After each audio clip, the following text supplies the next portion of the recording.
So last episode we talked about leadership and roles. A big thing that you talked about was developing relationships, whether it's with coach to player as a leader or identifying the leaders with the relationships they have with their teammates. Let's start out relationships. Let's talk about withdrawing and depositing. This is my favorite Rick Carter analogy of all times. There's many, and this one's my favorite. So relationships are like a bank account. Yes, they are, Rick. Yeah, in order to withdraw, you have to deposit. So like at bank account, if you're not putting money into your account and you go to withdraw money, the bank tellers will look at you like you're crazy and you're not going to get any money. And that's the same thing that goes with the relationship. Like if you're not depositing with the people you have a relationship with, whether it's simple things like asking them how they're doing, knowing about their family, but it can't necessarily be about basketball all the time. But it can. Good shot. But you have to deposit positive things into their account in order to withdraw later on. I think it's even more important to deposit in areas that aren't basketball. Because as a coach, that's your job to talk about basketball. Yeah. Coaches expect you to critique you and give you praise about your game. But when you do things off the court that are not necessarily in the job description, to me, that's a true deposit. Like, that's not fake. That's not him just going through the motions. That shows that you really care. The other thing, too, with that is, to add on to the analogy, you can't just deposit $1,000 and then expect to be able to withdraw $5,000 the next day. Like, what interest, right? That's growing interest. No, but interest takes time. Well, it's small.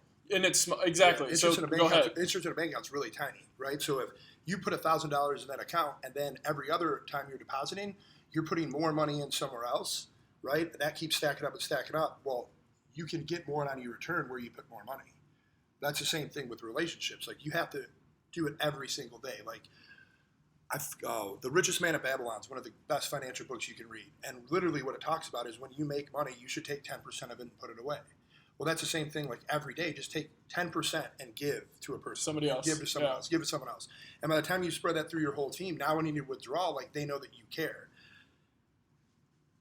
So, moving off of that, talk about developing players off the court. I think that's one thing you're really good at is, like I said, people know that you care about them off the court. So whether you're a high school coach or a college coach, like, you're developing young adults. Yep. It's not just like in the NBA where these people have families, they're kind of doing their own thing.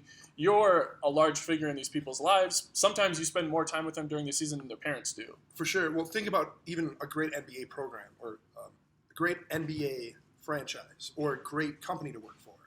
You always hear about them doing stuff for what? For their employees' families.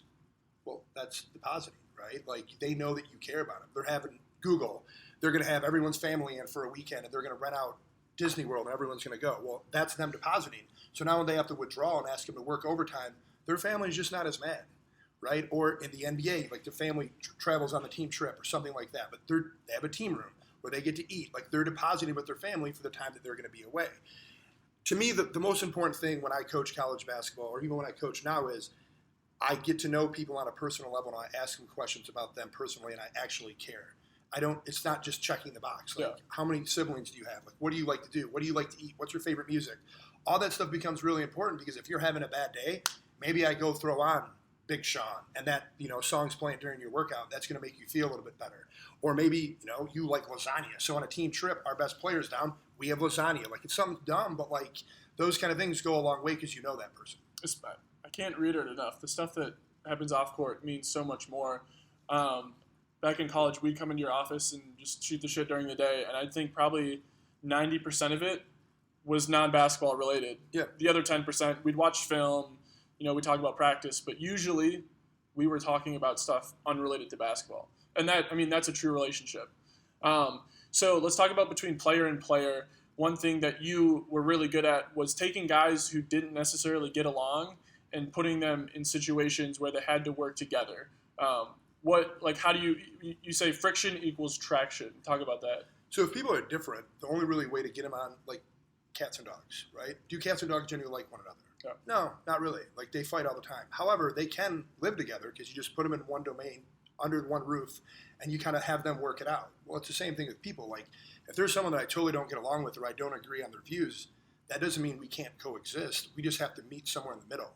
Well, the only way to meet somewhere in the middle is if you talk to one another and, like, work it out. And get to know them, too. Yeah, and normally you can do that because you probably have more in common than you think outside of the sport that you're playing. Yeah. Right? So, like, if it's outside of the sport, you definitely both have parents, right? You definitely both have hobbies. Normally you're the same age as them, so there's same things that you like, whether it's music, things to do, etc. So just by putting them in groups and having them do things is really important. And that also just comes down to leadership and getting your guys to understand that they're only going to be as good as the guy next to them. And getting to know, like, that person helps you be able to motivate that person.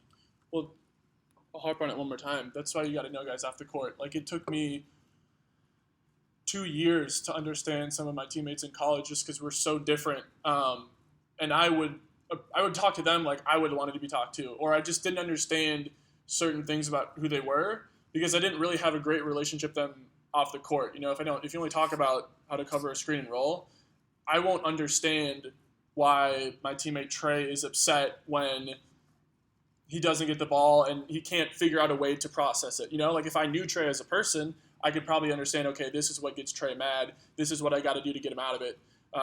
Investing in that stuff off the court is the only way you can really kind of mesh. And even as a coach, that was something I had to figure out. Like, I could yell at some guys to motivate them. Other dudes, if I yelled at them, it wasn't going to work and they were going to go in the tank. And I think sometimes a lot of guys will look at that as favoritism, and it's just really not. It's just figuring out, same teammate to teammate. Like, okay, I know that if I talk to this guy this way, he's going to look at me as talking down to him because I'm the captain, right? So I need to pull him to a side and just put my arm around him and say it to him a different way. And you learn that just by getting to know them and remembering. So 2 things. I think the energy bus, you made me read it when I was a junior. I'm not going to lie. I thought it was so corny at first, but the lessons are so applicable, especially to a basketball team. So I would suggest reading that. The other one is we're going to have a withdraw and deposit chart. That's going to be in the description, a link for the PDF. It's a simple chart. You're going to have somebody's name, and then you're going to have withdraw/deposit, and then you're going to write what you did. And you would think normally this is a person-to-person relationship. I don't need to document being nice. I don't need to document having a conversation. But you'll start to figure out tendencies within yourself when you see it on paper. You know, you might think you're somebody that deposits a lot, but then you're going to look at your chart after a week and say, oh, I only deposit in 3 people every single day, and I have 12 other guys on my roster. So it's a way to not only chart it, but kind of hold yourself in check. I would also say you could probably look around and do it with your family. So you could do it anywhere. Yeah, right? Like if you're a dad and you talk to your son more than you talk to your daughter, but you're trying to get your daughter to do something that she doesn't want to do, she's probably not going to do it. You know, so like we all do this at the end of practice, family on 3, right? Well, are we really a family? Yeah. Where are we depositing? Where are we withdrawing? Perfect. Appreciate it. Go check out those resources. Check out the Energy Bus.